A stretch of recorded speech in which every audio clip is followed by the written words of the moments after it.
Hello friends, எல்லாருக்கும் வணக்கம். இப்போ நாம் பார்க்க போகிறது அல்வா பண்ணுறது எப்படி. நம்ம வீட்டிலையே அல்வா பண்ணிடலாம். அதுக்கு சரியான முறை எப்படின்னா, கோதுமையை நல்லா ஊற வச்சு அது நல்லா ஆட்டி அதை பிழிஞ்சு துணியில் வடிகட்டி அந்த பாலை எடுத்து அந்த பால்லேருந்து அல்வா பண்ணுவோம். ஆக்சுவல் மெத்தடு இதுதான். ஆனால் நம்ம இப்போ பண்ண போகிறது வெறும் கோதுமை மாவு வச்சு பண்ண போகிறோம். ரொம்ப சிம்பிளாக, ரொம்ப டேஸ்டியாக, டைமிங் ரொம்ப கம்மியான டைமிங்கில் பண்ண போகிறோம். அது எப்படி பண்ணுறதுன்னு பார்க்க போகிறோம். இதுக்கு தேவையானது என்னன்னு பார்த்தா, ஒரு 4 ஸ்பூன் கோதுமை மாவு, அடுத்து அதே ஸ்பூன்லேயே ஒரு 8 to 10 ஸ்பூன் ஜீனி எடுத்துக்கணும். ஒரு 50 கிராம் போல் முந்திரி பருப்பு, ஒரு 50 கிராம் நெய், கொஞ்சம் போல் ஏலக்காய் பொடி, ஒரு பிஞ்ச் உப்பு. இப்போ கோதுமை மாவை ஒரு பவுலில் போட்டு ஒரு டம்ளர் தண்ணி ஊற்றி நல்லா கலந்து வச்சுக்கணும். அதை லைட்டாக உப்பு போட்டு நல்லா கிண்டணும். கட்டி விழுகாமல் நல்லா கிண்டிக்கிட்டே இருக்கணும். கிண்டி அதை ஒரு தனியாக வச்சிடணும். கட்டி பிடிக்காமல் நல்லா கிண்டி வச்சுட்டு, அடுத்ததாக ஒரு பேன் எடுத்து அதை ஸ்டவ்வில் வச்சு அதில் ஒரு ஸ்பூன் நெய் விட்டு அதில் அந்த முந்திரி பருப்பை போட்டு நல்லா பொன்னிறமாக கருகாமல் நல்லா பொன்னிறமாக வறுத்து தனியாக எடுத்து வச்சுக்கணும்.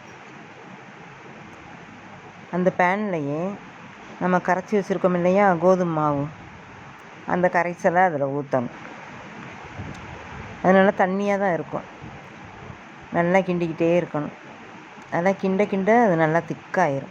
ஊற்றும் போது எவ்வளோ தண்ணியாக இருக்கும், அது அப்படியே கிண்ட நல்லா பச்சை வாடையெல்லாம் போய் நல்லா திக்காயிரும். அதுக்கு அடுத்ததாக அதில் ஒரு 5 ஸ்பூன் போல் ஜீனி போடணும். ஜீனி போட்டு நல்லா கிண்டிக்கிட்டே இருக்கணும். தனியாக ஒரு பேனில் ஒரு 4 ஸ்பூன் போல் ஜீனி போட்டு கேரமல் தயார் பண்ணணும். இதுக்கு கலர் எதுவுமே தேவையில்லை. சிம்மில் வச்சு பேனில் ஜீனியை போட்டு நல்லா கிண்டிக்கிட்டே இருந்தோம்னா அதுவே தன்னால் ஒரு கலர் வரும். அதை அப்படியே ஆஃப் பண்ணி வச்சுருக்கணும். இந்த கிண்டுற மாவில் அதையும் எடுத்து ஊற்றணும். ஊற்றி கிண்டிக்கிட்டே வரணும். கலர் நல்லா சேஞ்ச் ஆயிரும். இருந்ததுக்கு இப்போ நல்லா வித்தியாசமாயிரும். நல்லா கிண்டிக்கிட்டே இருக்கணும். கட்டி விழுகாமல் நல்லா கிண்டிக்கிட்டே இருக்கணும். ஒரு ஸ்பூன் நெய் விட்டு திரும்ப கிண்டிக்கிட்டே இருக்கணும். அடுத்ததாக வறுத்து வச்ச முந்திரியை எடுத்து போட்டு அதையும் கிண்டணும். அடுத்து ஏலக்காய் பொடி நுணுக்கி வச்சுருப்போம், அதையும் போட்டு நல்லா கிண்டணும். மீதம் இருக்கிற ஒரு 2 ஸ்பூன் நெய்யையும் விட்டு நல்லா கிளறிக்கிட்டே இருக்கணும். கிளறி ஒரு பவுல் எடுத்து, இது நல்லா இலக்கமாக தான் இருக்கும், ஒரு பவுலில் இதை அப்படியே வலித்து வச்சிடணும். லைட்டாக சூடாக இருக்கும்போது சாப்பிடணும். ரொம்ப ரொம்ப சுவையாக இருக்கும். ஒரு 10 நிமிஷத்தில் பண்ணிடலாம்.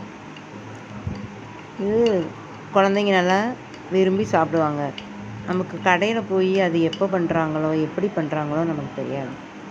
டேஸ்ட் கிடைக்கலாம், ஆனால் நம்ம வீட்டில் பண்ணுற மாதிரி நல்ல சுகாதாரமாக ஆரோக்கியமாக இருக்குமான்னு நம்மளுக்கு தெரியாது. அதனால இந்த மாதிரி வீட்டிலையே எந்த பொருள்னாலும் வீட்டிலையே பண்ணி சாப்பிட்றது ரொம்ப சிறந்தது. நன்றி, வணக்கம்.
காணும்